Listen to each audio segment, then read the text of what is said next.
presents This and That, written by Bette Davis with Michael Herskowitz.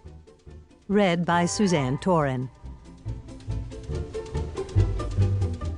Dear Kath, I dedicate this book to you, as without your help in writing it, it might never have been finished, to say nothing about the fact that you helped me get through a great part of its contents. Who knows? Your enjoyment working on my book might be a possibility of things to come in your life.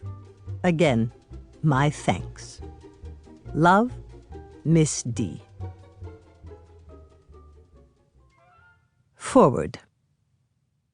There are many stories behind the writing of this book. Michael Herskowitz and I started working on it over 5 years ago. It was postponed twice. The first time, I took it away from our publisher because of artistic differences.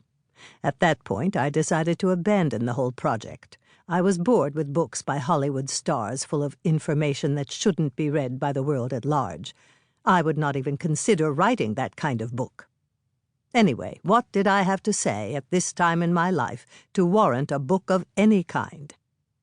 The second delay was due to the fact that I had a mastectomy and a stroke. During my convalescence, another publisher asked me to write a book, and it occurred to me that maybe now I did have something to write about. Perhaps the story of my complete recovery from these illnesses would help others, particularly those weak and helpless from strokes, to believe in the possibility of overcoming the inevitable handicaps. So, write a book I did. This and That is it. Upon its completion, my publisher decided not to print my book. After the many months of work, my assistant for 7 years, Kathryn Sermak, and I had a great affection for and belief in the book, and we were devastated at the publisher's refusal. Then I received another blow.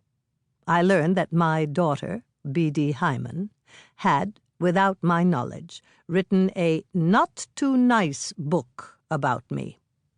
Interesting enough, her publisher was the same one I had taken my book away from. In desperation, I decided to advertise in Publishers Weekly that I had a book for sale.